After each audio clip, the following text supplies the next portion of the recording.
Дали последните препораки од Американската фондација USAID за интеграција на мигрантите кои ќе побараат да останат на македонска територија и алармот на експертите за безбедност по транзит рутата треба да донесе загрижености за македонските институции? Одговор на ова прашање побаравме од Илинденска број 2, но оттаму не препратија на ресорното Министерство за труд и социјала, од каде велат дека нема да ги коментираат насоките, бидејќи немале удел во изработката на видеото, но потврдуваат дека преку Центарот за интеграција на лицата кои аплицираат им се обезбедува домување и сместување, образование, вработување и заштита, согласно Законот за меѓународна и привремена заштита. Во рамките на Центарот за интеграција, лицата што аплицираат за локална интеграција се асистирани во процесот преку изработка на планови за локална интеграција, во кои се предвидуваат активности во повеќе сектори, и тоа домување и сместување, образование и обука, вработување и стручно способување, здравствена заштита, социјална заштита и општествена интеграција.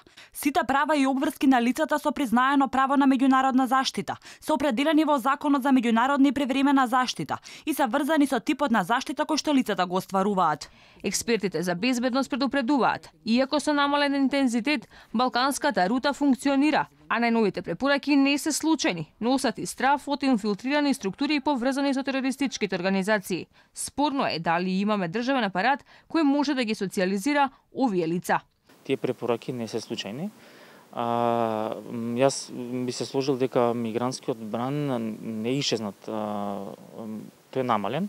И ако можете да забележите, тие не се случуваат секоја година, туку се случуваат на неколку години. Низ тие мигрантски бранови, низ тие луѓе каде што поминуваат и доаѓаат од жариштата на Сирија и на Ирак, дефинитивно има борци на ИСИС. Тука треба државата да настапи со јасна стратегија. Според видеото, мигрантите најпрво ќе треба да им биде обезбедено дом, образование и вработување, здравствено осигурување. Оние кои се стекнале со статус на лице под заштита за гарантирано добиваат сместување, кое ќе им биде платено 2 години, додека самите не си обезбедат свој дом. Ако мигрантите пак бидат дел од програмите за интеграција на USAID Северна Македонија, може да добиваат средства за домување и повеќе од 2 години. Според видеото, и нашето Министерство за образование веќе изготвувало програми за изучување на македонскиот јазик за полесна комуникација на мигрантите со институциите и околината. Оние кои ќе се пријават во Агенцијата за вработување добиваат и за гарантирано здравствено осигурување и социјална заштита. Во конечната фаза е добивањето на државјанството, во кое според USAID Северна Македонија мигрантите стануваат равноправни како и македонците.